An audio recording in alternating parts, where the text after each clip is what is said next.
حضرت ابو سعید خدری فرماتے ہیں، آئے ہائے فرماتے ہیں سمعت رسول اللہ صلی اللہ علیہ وسلم وہو یقول علی المنبر،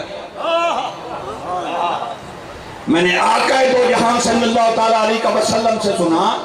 میرے آقا نے عام خطاب نہیں فرمایا، ویسے تو میرے آقا کا ہر خطاب اعلیٰ ہو، مگر خاص اہتمام پر کر کے میرے آقا منبر پر جلوہ گر ہوئے۔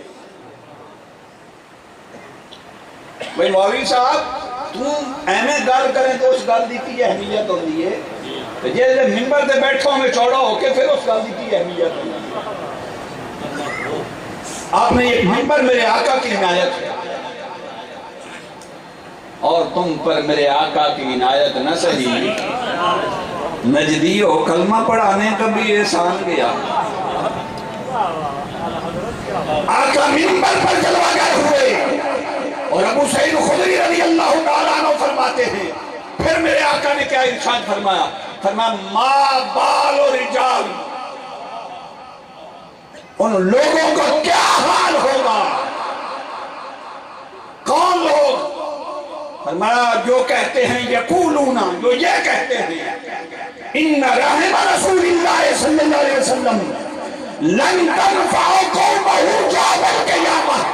سبا کا نماز کروں، جو لوگ یہ کہتے ہیں کہ قیامت کے دن اہل بیت کے بغیر گزارا چل جائے گا،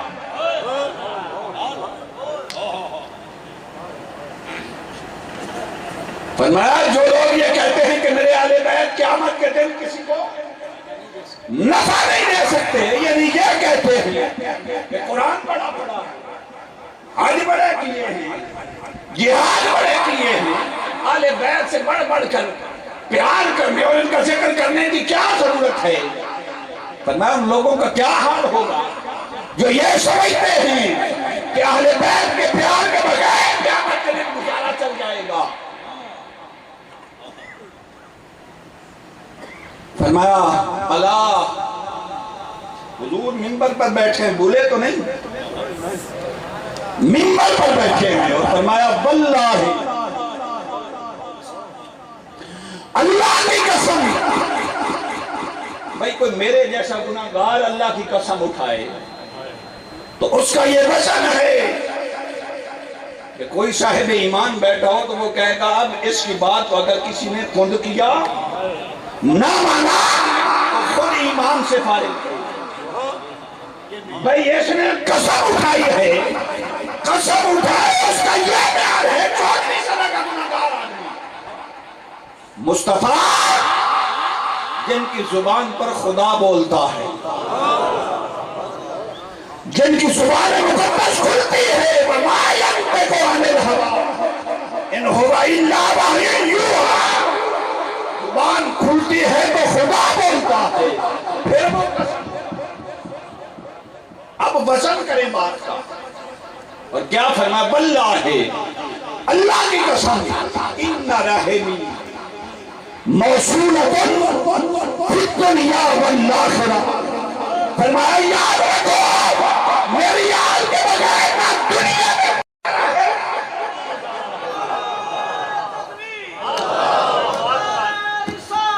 یا رسول نعرہ تحقیق، نعرہ حیدری، نعرہ حیدر،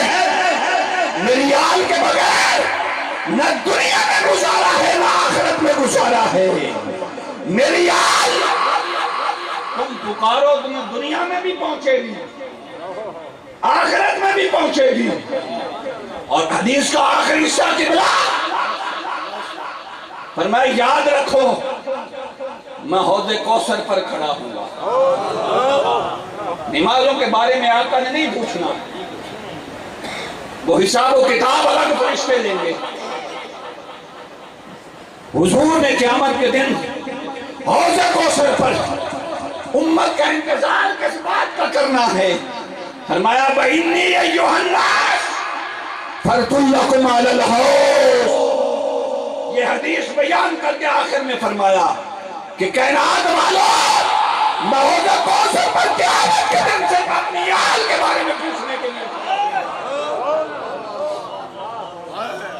قیامت کے دن یہ پوچھنے کے لیے کھڑا ہوا کہ دنیا میں میری آل کے ساتھ کیا سلوک کیا. ہائے ہائے ہائے. مولانا صاحب یہ ساری حدیثیں کہاں بھول گئے؟ آقا نے فرمایا من ابغض احدا من اہل بیتی، من ابغض احدا من اہل بیتی فقد حرم شفاعتی. فرمایا کسی نے سارے اہل بیت نہیں، فرمایا کسی ایک سے بھی بغض رکھا، اہل بیت کے افراد میں سے کسی ایک سے بھی بغض رکھا، فرمایا اس کے لیے بدبخت کے لیے سب سے بڑی سزا یہ ہے کہ قیامت کے دن میری شفاعت اس کے لیے حرام